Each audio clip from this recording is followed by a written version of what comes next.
take your own quantum journey into Beatledom. A journey where nothing is real.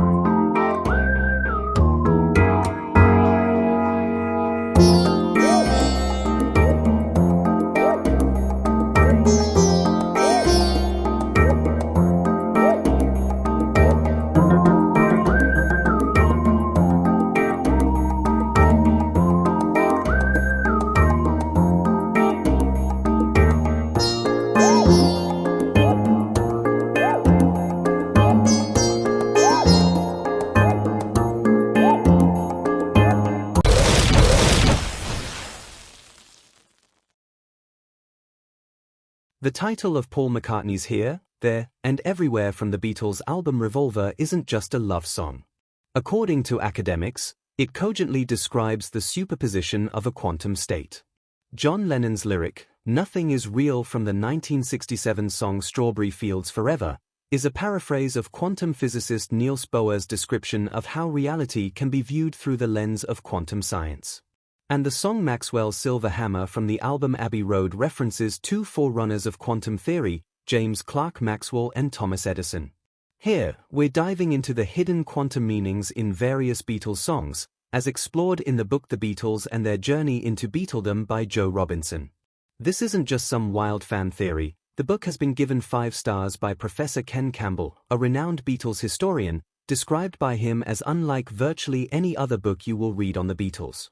It's also been praised by Beatles author Professor Kenneth Womack, and even the great Mark Lewison has described Joe Robinson as someone who has a strong, sensible view of things rooted in Liverpool, more than perhaps any other Liverpudlian I know. Bill Harry, who was John Lennon's art school friend, also called the book a must-read. According to Caltech's explanation, quantum physics is the study of matter and energy at the most micro, subatomic level. It's about uncovering the nature of reality. The key insight is that matter and energy exist as self-contained packets of quanta, e.g. photons and electrons. Weirdly, electrons don't orbit the nucleus. Instead, they exist in multiple locations in a probability cloud. That sounds like science fiction. But quantum phenomena are actually all around us in the form of the wave-particle duality and ideas like superposition and the uncertainty principle. In the 1960s, for those who weren't born or weren't old enough to remember, it is both interesting and strange to realize the Beatles also seem to be all around us. Both radio play and TV coverage were saturated with their every move. Newspapers were full of articles on their emerging impact on music, culture, and society in general from 1963 in the UK and 1964 onwards in the USA and other parts of the world. They quickly became a pervasive feature of modern life. Somehow the Beatles tapped into these quantum consciousness concepts in some of their songs. According to Robinson's analysis, he argues that in a number of those songs, you can glean a whole quantum universe if you're looking for it. And there's more. Lennon's "Nothing is Real" epithet is prophetic, a glimpse into the techno-future of false news flags and dystopian AI algorithms.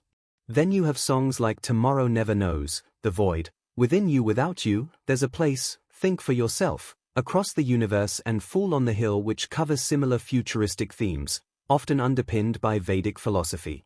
The take on all this is fascinating, as the Beatles are described as musical alchemists extraordinaire, who were somehow innately able to suss out a hit from a miss as they plucked something from nothing out of what Robinson calls the ether of Beatledom, otherwise known as the void, as the Beatles subconsciously or subliminally channeled these concepts.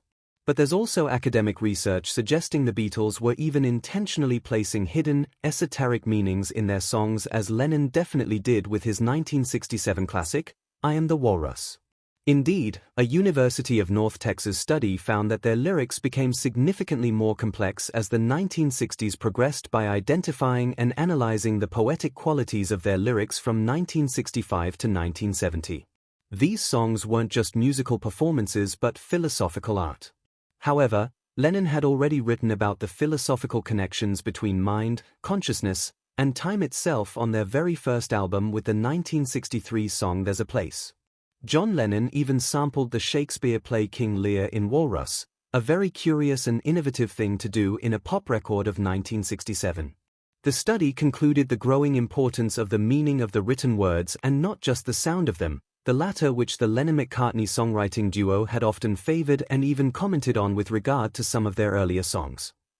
This clearly suggests their lyrics deserve analysis as serious literature, not just as ephemeral pop. There's also academic research from Ryusho Nemoto, a Japanese writer who describes the Beatles as metaphysicians of sound who constructed an auditory theology where melody replaced scripture and harmony replaced doctrine. This description underpins Robinson's argument that the foursome were quasi-sacred prophets from the beyond. Nemoto asserts that each Beatle represented a distinct mode of consciousness. Nemoto features Lennon as the cosmic skeptic, McCartney the reconciler of order, Harrison the mystic pilgrim, and Starr the ethical rhythm of being. So they weren't just a band, they were a prophetic, philosophical collective. A four-square golem of monstrous proportions. And the golemic, monstrous mania that surrounded them helped shape postmodern culture and the relativism that today is both woke-like and algorithmically fracturing, where meaning is not anchored only in certainty but in paradox because nothing is real. However, Robinson also argues that the Beatles' messages of peace and love represent the coming together of particles and waves in the quantum realm, a form of monism, an interconnected togetherness or oneness which is more hopeful.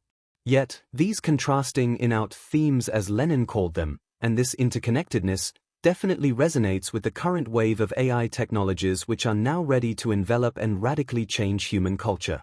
A future that is prophetic, profound, and potentially even more pervasive than the Beatles themselves.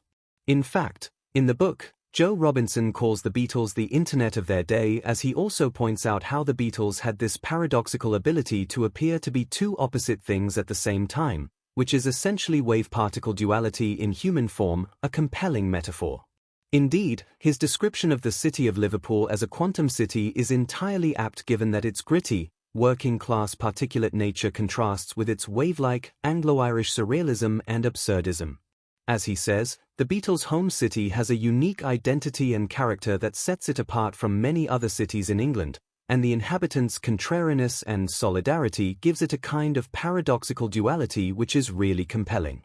It's almost as if Liverpool exists in a superposition of multiple states, a city that is both part of England but also a place of its own. Indeed, Robinson argues that the Beatles somehow subliminally orchestrated 1960s events through their records, the hidden power of that piece of plastic, as Ringo called it. Their influence extended to everything from the generation gap to political freedom, gender and sexuality, globalization, even the fall of the Soviet Union. That's not normal stuff in a mere pop song. The Beatles weren't just making catchy tunes, they were channeling something deeper. And if that doesn't make you hear the Beatles differently, nothing will. The book, The Beatles and Their Journey into Beatledom, is very different too. Thanks for joining us on this journey into the quantum mysteries of the Beatles, hidden in plain sight.